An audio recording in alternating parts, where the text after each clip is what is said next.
Hey guys, just thought I'd do a video in reaction to the 2024 Airfix range. My feelings are 50-50, I have to say. One thing I'm pleased about is 1/48th Bristol Bulldog coming out.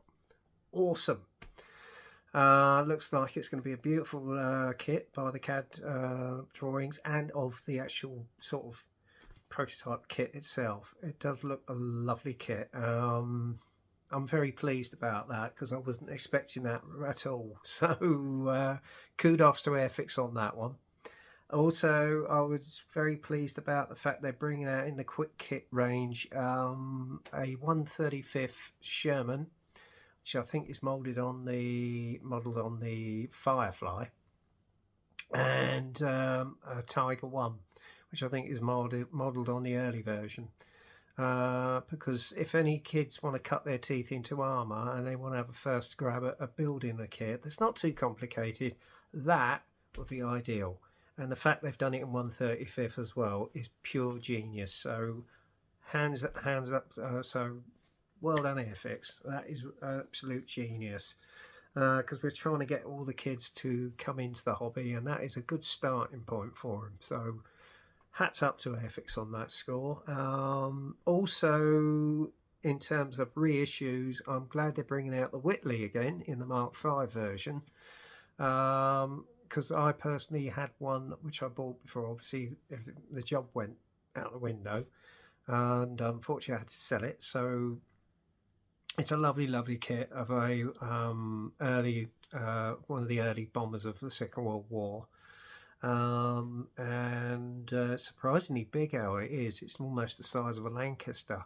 So I was very pleasantly surprised when I saw it on one of the actual tables at Telford a few years ago.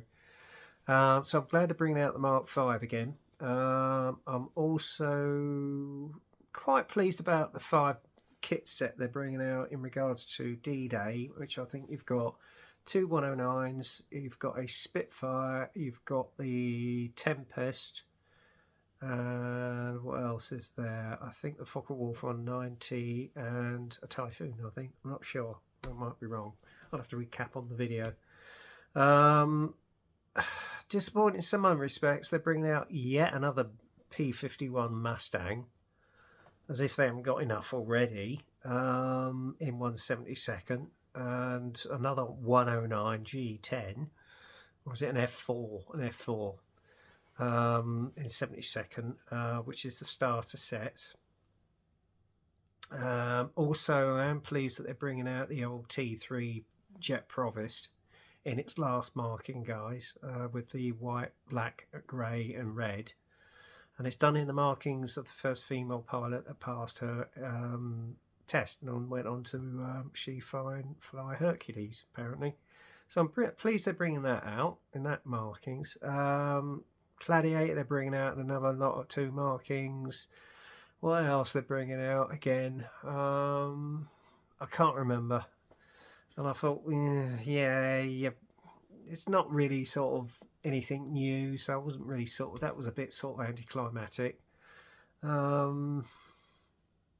Very pleased about the fact they're bringing out a retooled B-24D Liberator in the European campaign markings, because I mean the one that is available at the moment, which is the Edward or the Hasegawa one, is just damn too expensive for my bag. So hopefully they'll bring it in the same sort of price range as they did with the B17G. So that's one that's on my shopping list. What else? I think they're bringing out one of their quick hit cars, a Barago, I think. What else? I'm trying to recall it now. They're bringing out the 1/72nd Tiger Moth again. Chippy, they're bringing out in 1/48th again with 2 alternate markings. Bit much of a muchness, that one, although it's a lovely kit.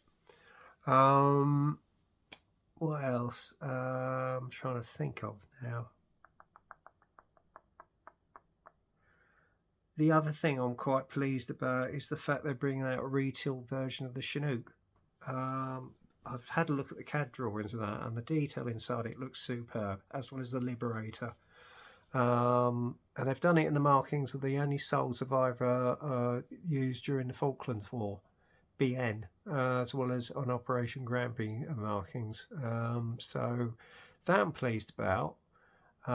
Would have been nice to see the Puma coming out again, or possibly a Wessex, or an even upgraded version of the Whirlwind in its last marking, the HR10, with a slightly longer nose. That would have been nice, but nah, they didn't do that. Disappointed in the fact that they haven't reissued any of the airliner range. That would have been nice, particularly the BAC 111 and the Vickers VC10 in the BOAC markings. That would have been awesome. And reissued the Trident and possibly the Vanguard in the LBA Speedjacks markings, because that would have been awesome. But no airliners, I'm afraid, guys. So although they did say there may be a few surprise announcements, they brought out the newer version of the Lifeboat, which I believe is the Shannon class. That looks a nice little model, actually, and it's going alongside the other version of the Lifeboat that they did. So those would look nice together.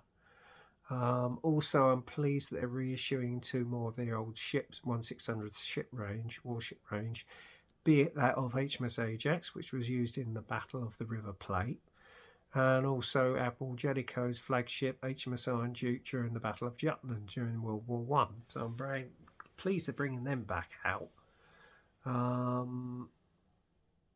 It would have been nice to have seen more of the ship range, such as the Prinzeugen, which would have gone nice alongside the old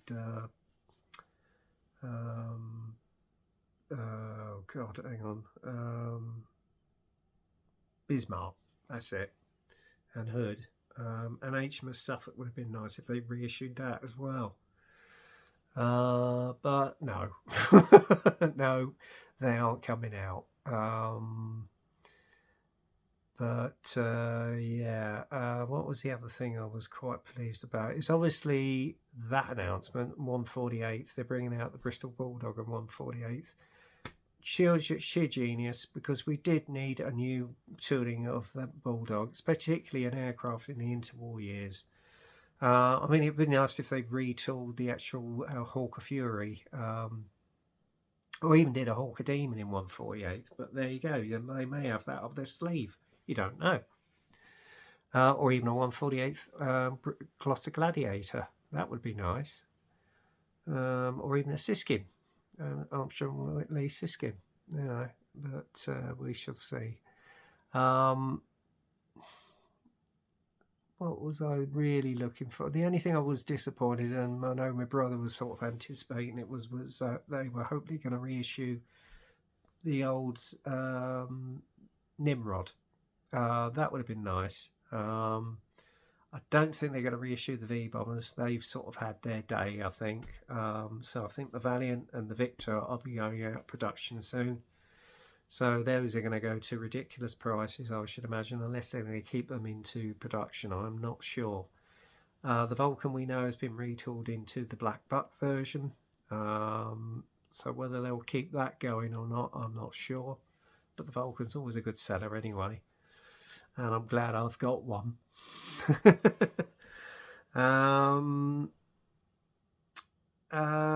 No, well, obviously they're not bringing out the Manchester, so the only way you're going to get that is basically get a conversion set by Blackbird, I think they call it. They bring out the conversion set for the Lincoln as well. So, there you go. Nothing on that score. Or even the Halifax. I mean, a lovely retool version of the Halifax would have been nice, but nah.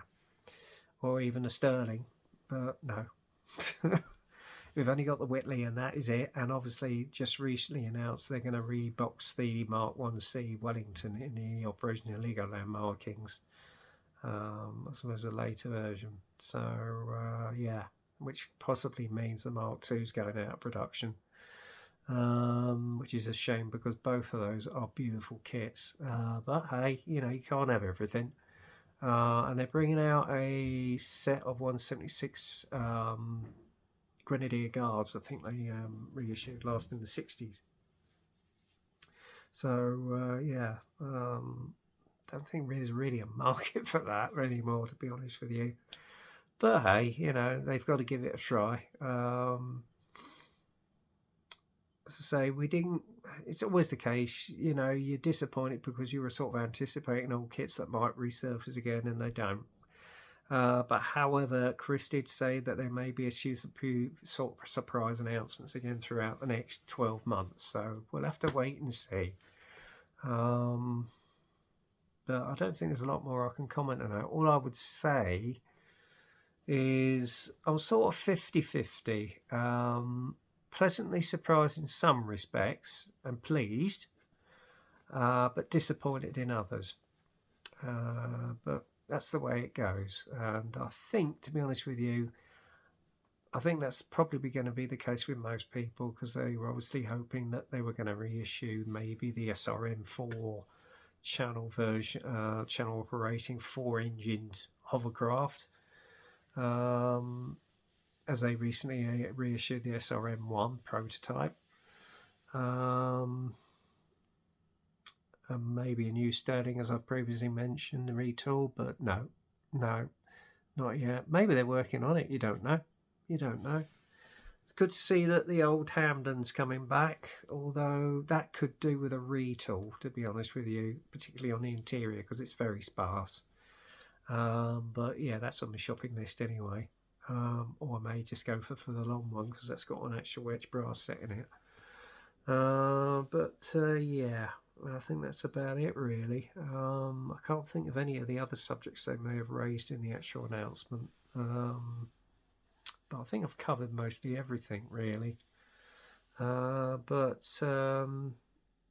doubt a lot of the kit manufacturers will be jumping on the D-Day bandwagon this year. It's bound to happen. And I'm surprised they're not going to keep the old C-47 going, particularly this year. But we'll have to wait and see. Yeah, it's not. And obviously they're only bringing out one sort of 135th kit, which is again the Cromwell. I think it's a latter version, with a slightly longer barrel. So that will complete the trio, really.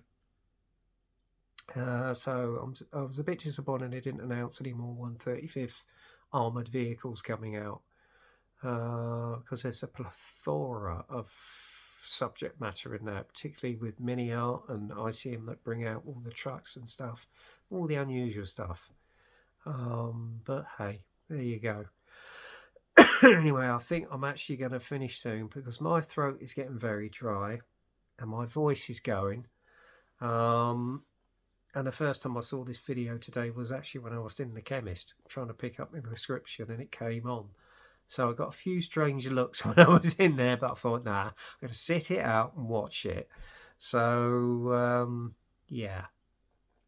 But anyway, kudos to Airfix on some of the subjects. Hats off to you guys. But in some respects, I'm a little bit disappointed that you didn't reissue some of the old favourites that we were all hoping for. But there again, it depends on whether there's a market for it or whether the moulds are still available, you know, because some of them may have been lost. So we shall have to wait and see over the next year. We may be pleasantly surprised. Who knows? You know, I mean, it would have been nice if they had announced they were going to do a 148th FG1 Phantom to go alongside the Buccaneer or the FGR2. Nah. But you never know. They may have it up their sleeve. Who knows? Who knows? Who knows? As Tom Baker said. Who knows, eh? Who knows? Anyway, enough of that. I'm going off on a tangent, and I think it's time I finish this video, because otherwise you're going to be sitting there going, has he finished yet? Anyway, guys, take care of yourselves. As always, get kit crazy, happy modeling, and stay safe, and take care of yourselves. And I'll do a video as and when. Take care. Cheers. Bye.